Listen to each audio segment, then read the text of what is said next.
Welcome back, everyone, to another deep dive.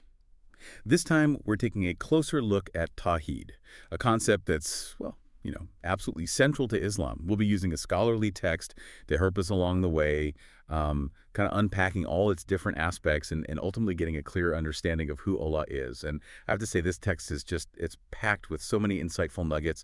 I can't wait to just, dive in with our expert and really explore this together. I'm excited to be here. Tawhid often gets translated as oneness, but it's so much deeper than that. It's about recognizing Allah's absolute uniqueness and singularity, in every way imaginable. Yeah, and the text breaks down this profound concept into the three main categories: lordship, worship, and names and attributes. It's like a roadmap, Yeah. to understanding the very essence of Allah. Yeah, that's a great way to put it. And to start us off, let's maybe start with the first category, lordship. In Arabic, we call it Tawhid ar-Rububiyyah. Okay, so Tawhid ar-Rububiyyah. What does that actually mean? It really boils down to recognizing Allah as the sole creator, the owner, and the controller of everything. I mean, think about it. He brought everything into existence, from, the vastness of the universe to the smallest, tiniest little particle. It's actually pretty mind-blowing when you really stop and think about it. Yeah. He created everything from absolutely nothing. Yeah, it really does put things into perspective. Really does. It makes you realize how limited our human perspective really is. Totally. And it's not just about the initial act of creation either. He's also the sustainer of everything, constantly providing and ensuring its continued existence. So even the actions we take, even our thoughts, even our existence, it all stems from him. Precisely. He gave us the will and the ability to do all that we do. And speaking of things we do, that kind of brings us to this concept of ownership. Another key aspect of Tawhid ar-Rububiyyah. Okay, yeah, this is where things start getting interesting. Because we talk about, owning things all the time, our homes, our cars, our possessions, all that stuff. But how does that work with Allah being the true owner of everything? That's a great question. And the text actually provides a really beautiful perspective on this. Think of it like this. Our ownership here in this world, it's temporary and limited. It's like we're borrowing these things from Allah. So my overflowing bookshelf, my cozy armchair, it's all just on loan from Allah. Exactly. And that realization, it should have a profound impact on how we view and interact with the things we have. Oh, I see what you mean. So be more grateful, less attached, maybe more generous. Absolutely.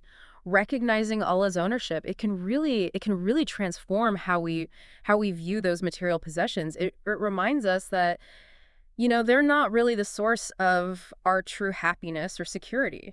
Wow, that's such a powerful reminder, especially in today's world, where we're just constantly bombarded with these messages about acquiring more and more stuff. It really is. And this leads us to the third aspect of lordship, which is control. Tawhid ar-Rububiyyah emphasizes that, Allah has absolute control over all affairs. Nothing happens without his permission. So while we as humans might have some control over certain parts of our lives, it really doesn't compare to Allah's control at all. Exactly. Ours is so limited and domain specific. We might control what we eat for breakfast or what color to paint our walls, but we have zero control over things like the rising sun or the beating of our own hearts. It really does, put things into perspective, doesn't it? Yeah. Knowing that he's in control, guiding everything, even when things seem chaotic or uncertain. Yeah, it does. And that realization, can bring a sense of peace and surrender, knowing that we're not ultimately responsible for everything that happens. So we've covered the first category of Tawhid now, lordship. It's about, recognizing Allah's absolute power, his ownership, and his control over all of creation. So where do we go from here? Well, I'd say this understanding of Allah as the creator, the owner, and the controller, it naturally leads us to the second category of Tawhid, which is all about worship. Okay, let's talk about worship. This is Tawhid al-Uluhiyyah, right? Yes, and it's a truly fundamental principle in Islam, directing all worship solely to Allah and not associating any partners with him. It's the very essence of Islamic monotheism. So it's not enough to just, acknowledge Allah as the creator. We have to direct all our acts of worship, our supplications, our desire for closeness solely to him. Exactly. And this is where so many people, even during the time of the Prophet Muhammad, peace be upon him, this is where they went astray. They might have recognized Allah as the creator, but then turned to other deities, idols, or even people, seeking their favor or intercession. It's a reminder that true monotheism goes beyond just, intellectual assent. It requires a complete turning of the heart towards Allah alone. You've hit the nail on the head. It's about recognizing that no one else is worthy of our worship, our ultimate love, our devotion. Not angels, not prophets, not saints, not any created being. And the text, it really emphasizes the gravity of associating partners with Allah, which is called shirk, right? It's considered, a major sin that can lead to eternal separation from him. Yes, very serious consequences. I've heard that term shirk before, but I have to admit, I don't think I fully understand it. Would you elaborate on that a bit? Sure. So shirk basically means giving something else the same status or attributes that belong only to Allah. I can manifest in different ways, but it always boils down to diverting some of the worship, the love, or the reliance that should be directed only to Allah to something else. So it's not just about, bowing down to idols, but it's also about placing undue importance on things like wealth or fame or even our relationships, to the point where they kind of become rivals to Allah in our hearts. That's a really insightful way to put it. It's about recognizing that our ultimate allegiance, our dependence, should be on Allah alone. This discussion about shirk is really eye-opening. It makes you realize how subtle it can be, and how important it is to always be checking our hearts and our intentions. Absolutely. It's a lifelong process of purification. Yeah. Of striving to make sure that our worship remains pure and directed solely to Allah. So we've covered Allah's lordship and his exclusive right to worship. What about the third category? Tawhid al-Azma was sifat. I'm actually really intrigued by this one. This is where we get to delve into the realm of Allah's names and attributes, which are revealed to us in the Qur'an and the teachings of the Prophet Muhammad. It's about understanding how Allah describes himself. So it's not just about, knowing he's the creator, but also understanding the qualities, the characteristics that he possesses. Exactly. And this is where things get fascinating. Allah has, revealed to us his beautiful names and attributes so that we can know him better, understand his nature, and deepen our connection with him. That makes sense. But I have to admit, I sometimes struggle with how to even approach this category. I mean, how can we, with our limited, human minds, truly grasp the attributes of the divine? That's a valid concern, and it's so important to approach this with the right mindset. The text outlines some key principles for us to keep in mind. Okay, I'm all ears. First and foremost, we have to affirm these names and attributes as true and real without, distorting their meanings or trying to make them fit into our limited human understanding. So we accept them as they are without trying to overanalyze or rationalize them. Exactly. Like, for example, Allah describes himself as al-Hayy, which means the ever-living. This implies a perfect and eternal life, which is unlike anything we experience as humans, but we affirm this attribute without, trying to compare it to our understanding of life and death. Right. That makes sense. We acknowledge it as a reality that transcends our human experience. What else should we keep in mind, when we're approaching Allah's names and attributes? Another really crucial principle is avoiding denial or likening them to human qualities. Okay. Could you maybe give an example of what that would look like in practice? Certainly. Let's take the attribute of as-Sami, which means the all-hearing. This shows us Allah's perfect and constant ability to hear everything. So we affirm this attribute, but without trying to imagine how he hears or compare his hearing to our limited human sense of hearing. I see. So we acknowledge his perfect hearing, but without trying to anthropomorphize it or reduce it to something we can easily comprehend. Exactly. It's about recognizing the uniqueness and the transcendence of Allah's attributes. This kind of reminds me of the discussions I've heard about Allah having hands. I know this has been a topic of much debate and confusion. Yeah, it's an excellent example. Allah affirms having hands in the Quran, but it's crucial to understand that these are not, like human hands. The text, it emphasizes that this is a metaphorical description to highlight Allah's power and ability to act, but without implying any physical limitations or resemblance to created beings. So it's about understanding the metaphorical, nature of those descriptions and not taking them literally. Exactly. It's about keeping that balance between affirming Allah's attributes, as He has revealed them to us, and avoiding any improper comparisons or limitations. Based on our human understanding. I'm starting to see how this third category, Tawhid al-Azma with Sifat, it's really about approaching. Approaching Allah's, self-description with humility and reverence. It's about, acknowledging that our finite minds, they can't fully grasp his infinite attributes. You've captured it perfectly. It's about recognizing his uniqueness and avoiding any attempt to limit him by our human understanding. This has been a really enlightening look at the first two categories of Tawhid. It's already given me a lot to think about in terms of how I understand Allah. What is this third category, Tawhid al-Azma with Sifat? What does it hold for us? Well, this is where we'll encounter some truly awe-inspiring descriptions of Allah's attributes. Prepare to be amazed as we kind of delve deeper into Tawhid al-Azma with Sifat.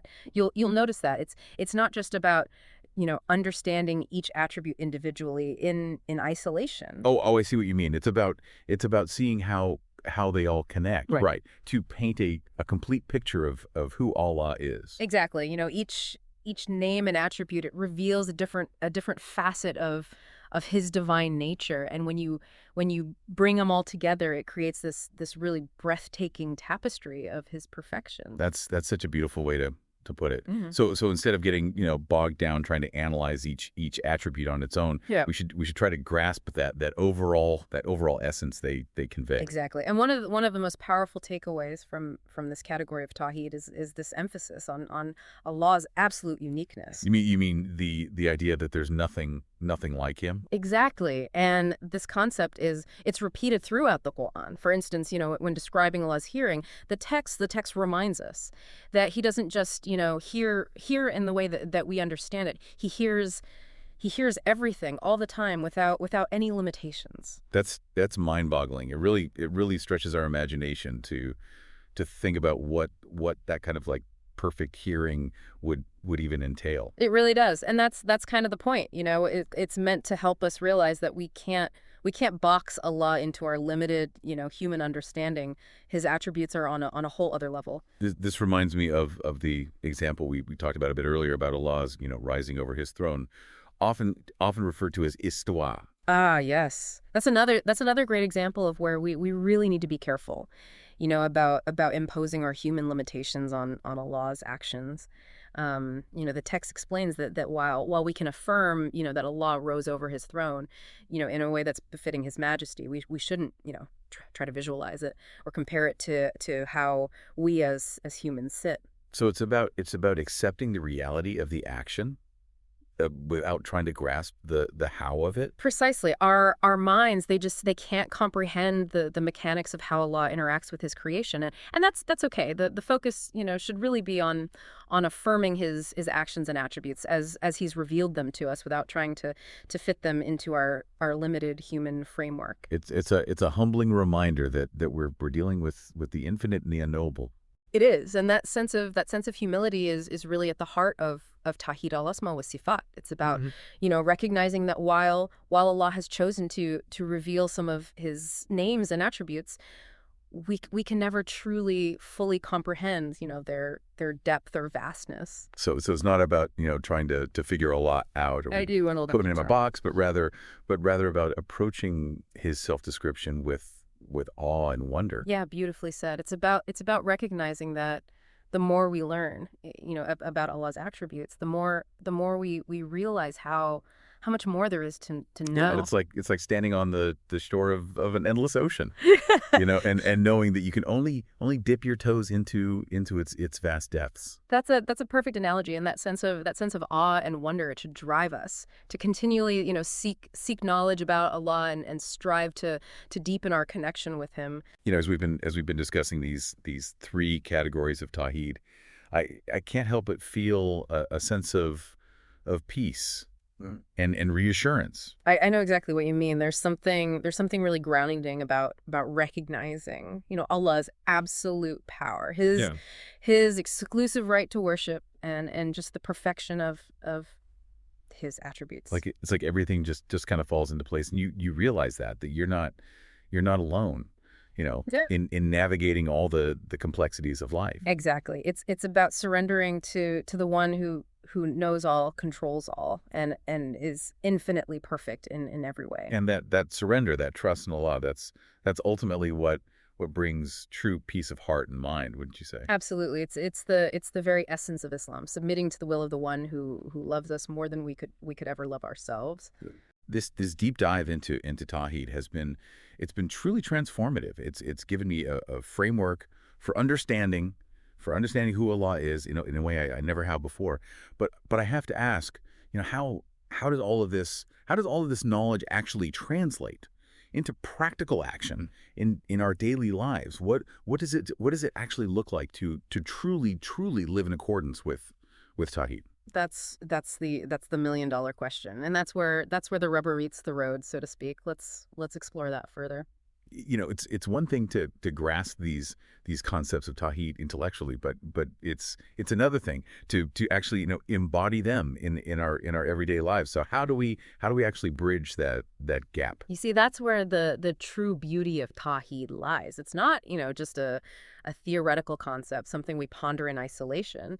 It's meant to permeate, every single aspect of our existence. So it's not just about knowing that Allah is the creator, the owner, the controller, Yeah. but about actually living with that awareness constantly. Exactly. It's about recognizing, his presence in every moment, in every breath we take, every interaction we have.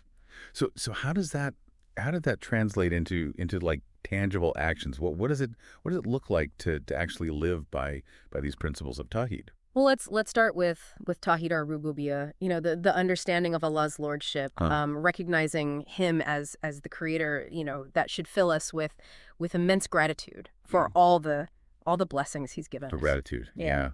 That's a powerful emotion. It's about appreciating all the good in our lives, Yeah. big and small, Mm. and acknowledging that it all comes from Him. And that gratitude, it should naturally lead to a sense of humility, understanding that He is the true owner of everything. Everything we possess, it should detach us from, those worldly possessions, and make us more generous with what we have. It's about recognizing that everything we have is a gift from Allah, a trust that we're meant to use in a way that pleases Him.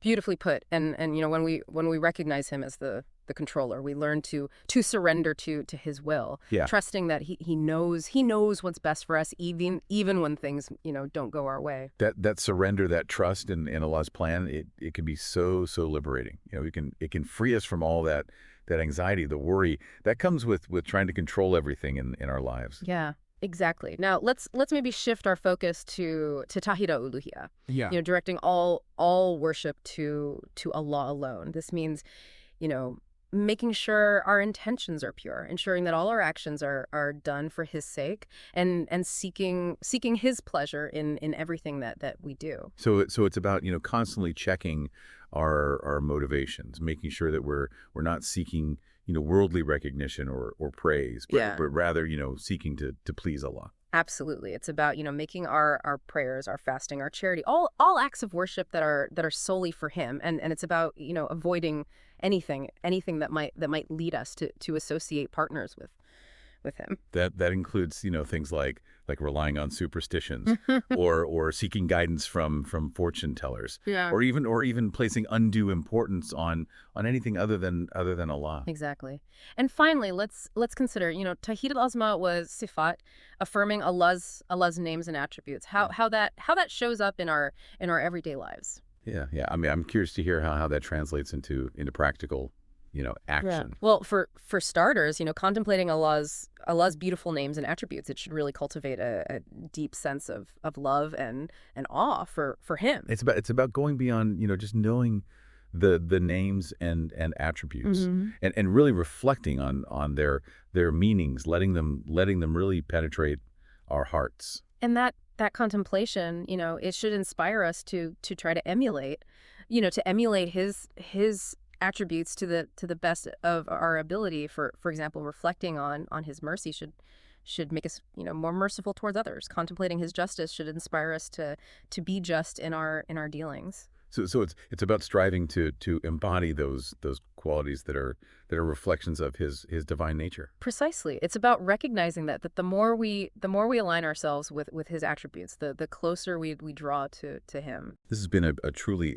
powerful, exploration of Tawhid and its implications for our lives. It's given me so much to reflect on and to implement in my own journey. What's a final thought you would like to leave our listeners with today? Remember that understanding and implementing Tawhid, it's a journey, a process of continuous growth and refinement. Don't get discouraged by setbacks or imperfections. Keep learning, keep striving, and keep turning to Allah with a sincere heart. He is closer to you than your own jugular vein, and he is always ready to guide you, support you on this path